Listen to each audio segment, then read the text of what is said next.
So the next person we have speaking is Vickie Gibbs. She should be really popular here because she has a EE degree from Duke and an MBA from UNC. So actually you guys are probably not happy about that based on the game the other day. But Vickie is actually at Albright Digital. And the nice thing is that they took over our office in the underground. So we have this lucky office in the underground is what I call it. It's actually across from Jason's office. Every company there is moving up and doing better things. So if you want to move to the underground, and they're in the same place, everybody else is moving up, but Jason will still be there. So when you start your company, you can go and start it in that little spot. Here's Vickie. Thanks. Hey, y'all, so don't hate me because I have 2 blue degrees.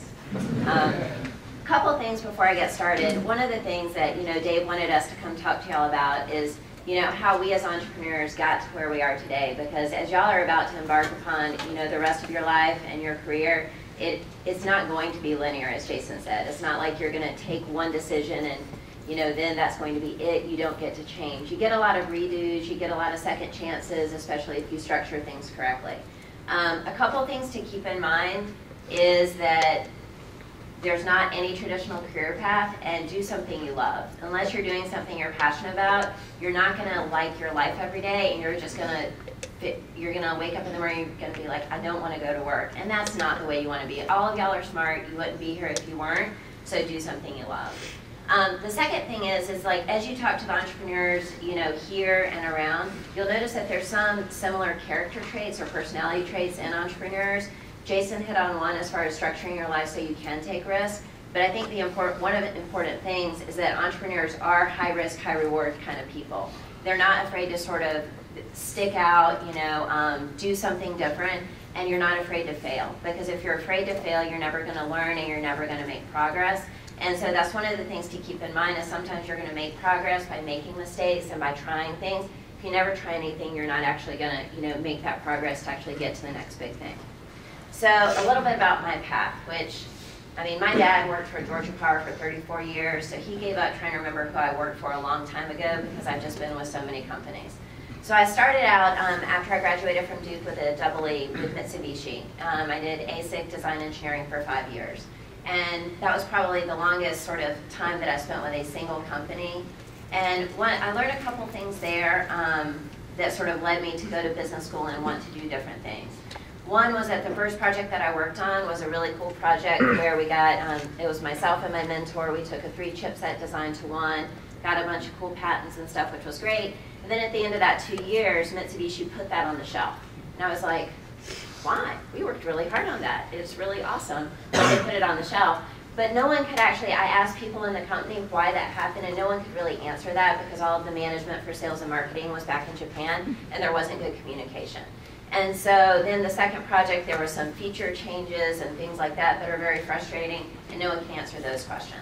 So those are a couple of the reasons that I went back to B school, is because I knew that there was a gap between technology people and business people, and in order for things to run efficiently and effectively, you needed to be able to bridge that gap. So I thought if I were to educate myself on the business side, that I could be that bridge.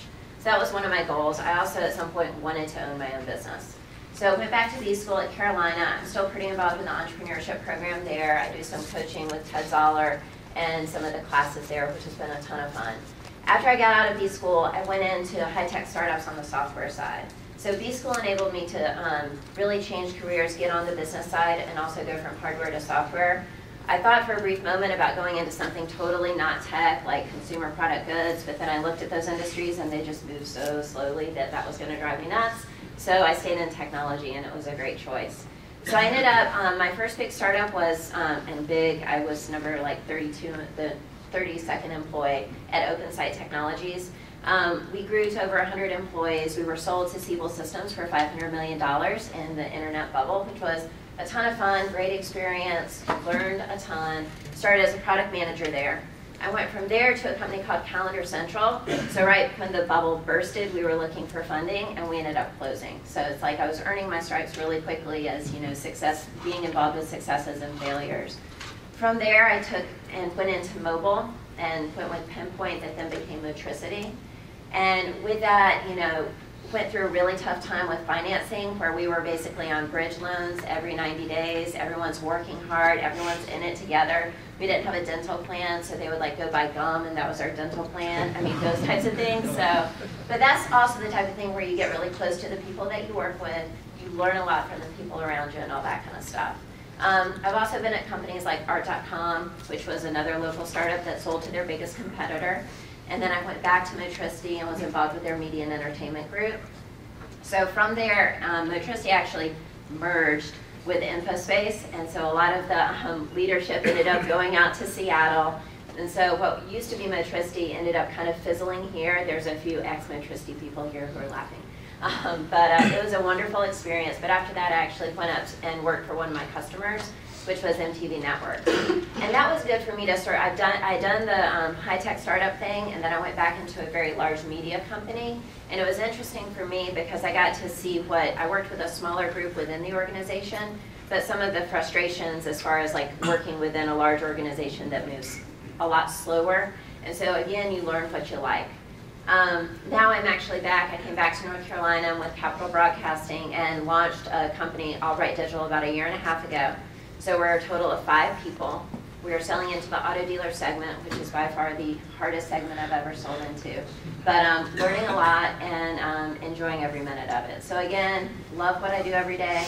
So that's very important. And also make sure you're in an environment where you can learn. Because one of the things is there's a ton of people that I've worked with across the years.